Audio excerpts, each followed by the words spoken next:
Hello again. In this series of short videos, we're thinking about work from a Christian perspective. And we began with the simple idea that work is designed to be good, but it can also be hard. And having spent some time looking at the good side of work, we're now trying to unpack a little bit and understand some of the hard things.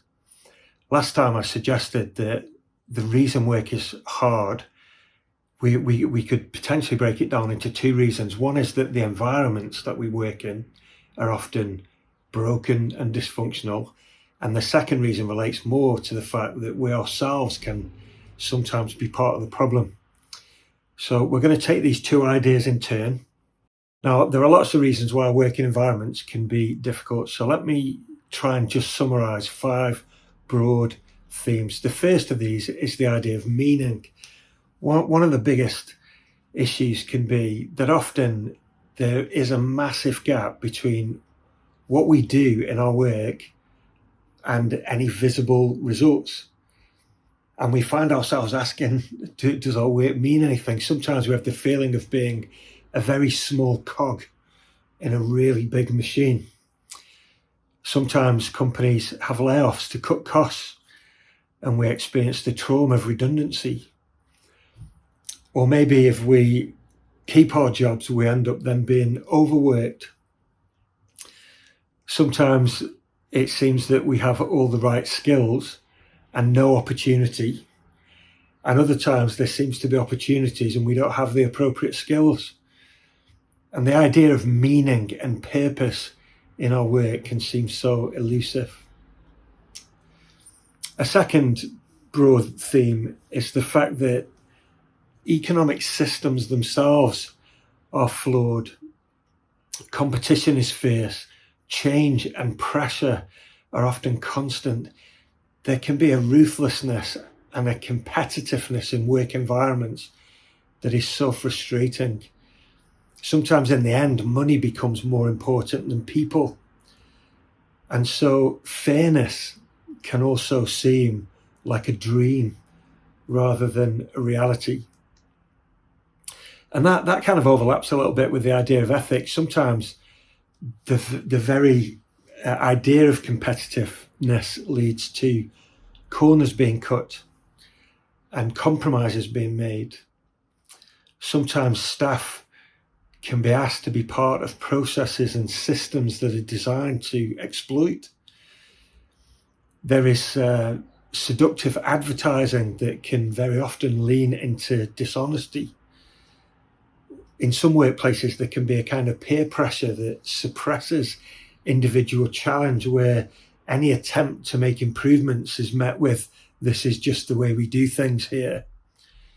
People can be exploited as they work, and justice can be often neglected. And then what about the idea of conflict?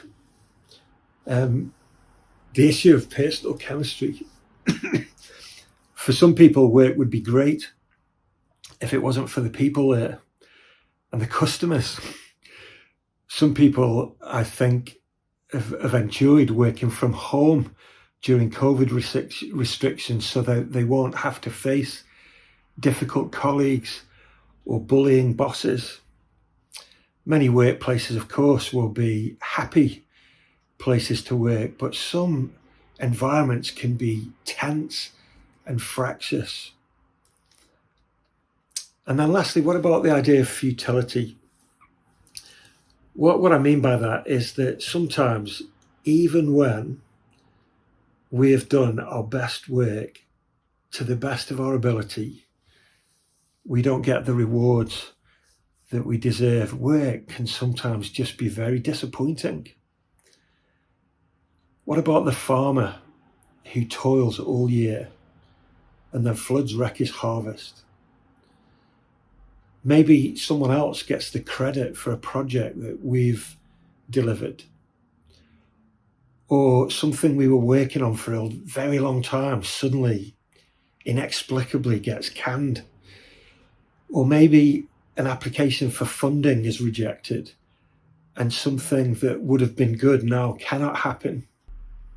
The book of Ecclesiastes in the Bible discusses this idea of futility a great deal. In chapter 2 and verses 17 to 26, the teacher seems to despair of the apparent meaninglessness of his work.